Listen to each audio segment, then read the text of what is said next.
6/3/2024 रोजी भिना जकात नाका सिमला धाबाजवळ महाराष्ट्र शासन आदिवासी सेवक पुरस्कार प्राप्त तसेच शिवसेना आदिवासी कच्छ ठाणे ग्रामीण कार्य अध्यक्ष तथा संस्थापक अध्यक्ष आदिम आधार ग्रामीण बिगर सहकारी पद संस्था मर्यादित ठाणे व अध्यक्ष जन कल्याण आदिवासी सामाजिक संस्था माननीय श्री महादेव अंबू घटाल साहेब यांच्या वतीने भिवंडी तालुक्यातील मौजे पोगाव कोण वडपे महापोली कांबे चिरागपाड़ा दाभाड अनगाव कुंदे अमराई मोहंडूल कोळीवळी वाघिवली विश्वभारती फाटा या गावातील 200 ज्येष्ठ वरिष्ठ बांधवांना मोफत अन्नदान वाटप करण्यात आले। या प्रसंगी प्रमुख उपस्थिती शिवसेना उद्धव बाळासाहेब ठाकरे भिवंडी लोकसभा संपर्क प्रमुख व माजी आमदार श्री रुपेशदादा म्हात्रे शिवसेना जिला प्रमुख श्री विश्वास थले सह संपर्क प्रमुख डॉक्टर सोनिया पाटिल उप जिला प्रमुख श्री इरफान भुरे उप जिला प्रमुख श्री प्रकाश भोईर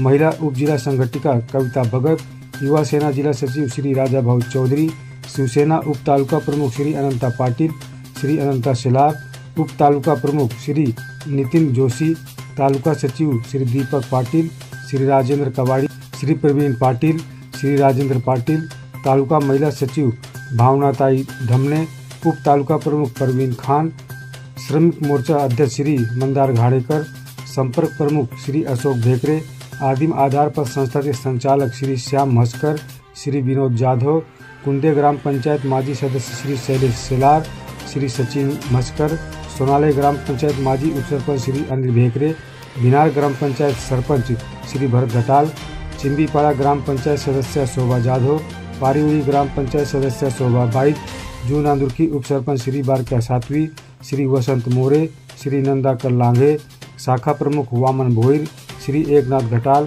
श्री सुभाष घटाल श्री योगेश गुरवी विशेष कार्यकारी अधिकारी सूरज मानकर श्री गणेश घटाल श्री भगवान धोड़ी व कवाड़ धामणगाव जिला परिषद गटातील पदाधिकारी इतर कार्यकर्ते उपस्थित होते।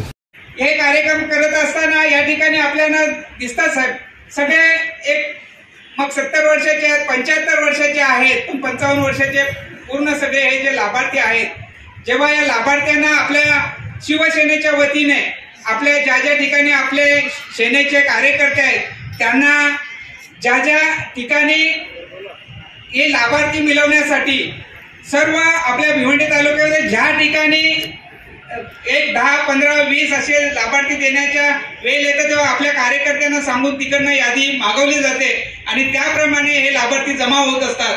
त्याच्यामुळे ती एक चांगली बाजू आहे। कार्यकर्त्यांना सांगितल्यानंतर कार्यकर्ते असे लाभार्थी निवड करून देतात।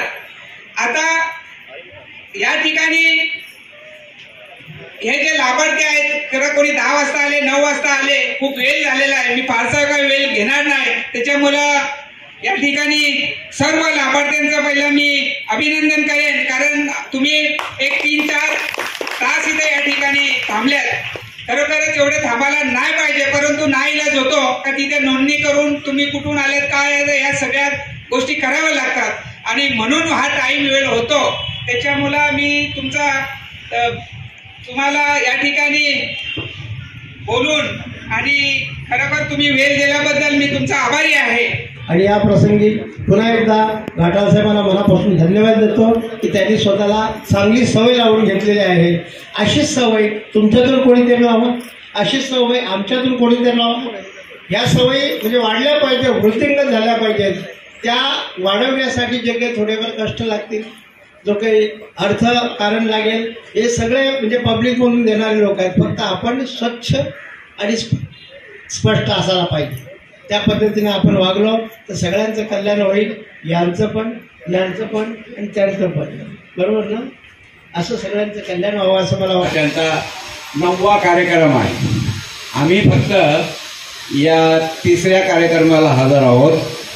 तर सर्वप्रथम मी घाटाल साहेब तुमचे मनपूर्वक आभार मानतोय आणि आलेल्या सर्व आमच्या गावागावातून आणि सर्व समाजातून आलेले हे 55 वर्षाच्या वरील नागरिकांचे महिला वृद्ध आणि पुरुष की हा जो कार्यक्रम घाटाल साहेबांनी आयोजित केलेला आहे निव्वळ सामाजिक कार्यक्रम आहे।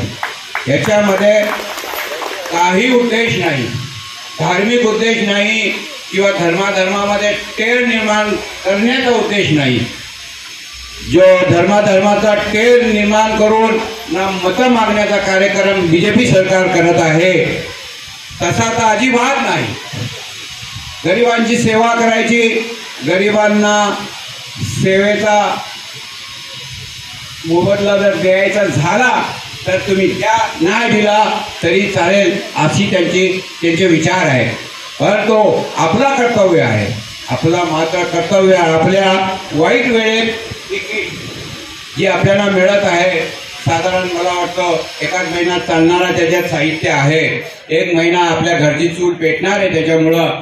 तर आपण अशा चांगल्या माणसाला कधी विसरू नये.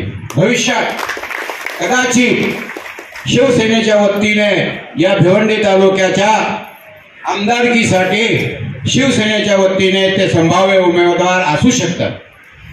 तर तशा परिस्थितीमध्ये आपल्या हे गावागावातून तालुक्यातून सर्व समाजाच्या लोकांना मी नम्र विनंती करतोय की आपलाही कर्तव्य आहे त्यावेळी त्यांना आपण सहकार्य केलं पाहिजे. ते आदिवासी पक्षाचे जिल्हाध्यक्ष सन्माननीय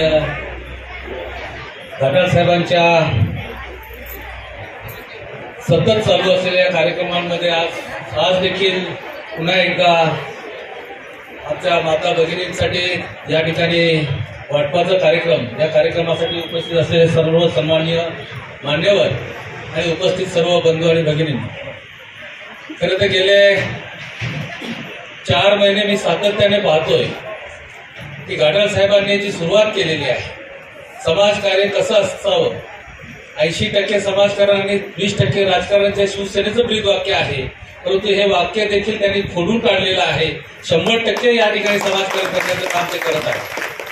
निश्चितच त्यांच्या माध्यमातून अनेक योजना असतील, त्या योजनांच्या माध्यमातून आपल्याला सातत्याने काही ना काही समाजासाठी उपयोगी अशा गोष्टींचं वाटप होतंय. आणि आता आज देखील या ठिकाणी रेशनचं वाटप आहे. मला वाटतं आपल्या प्रत्येक विभागावाईज हे वाटप होत आहे. आज आपले पोगाव आणि या विभागातले साधारणतः 200 लोकांना हे वाटप होणार आहे. प्राथमिक स्वरूपात आम्ही सर्वजण थोडं थोडं वाटू, परंतु नंतर सर्वांनाच मिळेल. खऱ्या अर्थाने ही जी एक जाणीव आहे की आपल्याला समाजासाठी काहीतरी चांगलं केलं पाहिजे, या जाणीवेच्या माध्यमातून आपल्याला सवय देण्याचा काम खऱ्या अर्थाने घाटाल साहेब करत आहे. असं म्हणतात, देणाऱ्याने देत जावे, घेणाऱ्याने घेत जावं आणि घेता घेता देणाऱ्याचे हात देखील घ्यावेत. खरं तर या उक्तीप्रमाणे ते जर देत आहे त्याची जी भूमिका आहे ती तुमच्यामध्ये आली पाहिजे आणि तुमच्याकडून गोरगरीब आणखी जे असतील त्यांना तुमच्याकडून चांगलं काहीतरी देण्याचा तुम्ही देखील प्रयत्न कराल, अशा प्रकारची मी अपेक्षा व्यक्त करतो. इसी तरह सबसे पहले खबरों को देखने के लिए हमारे चैनल को सब्सक्राइब करें, लाइक करें, शेयर करें. धन्यवाद.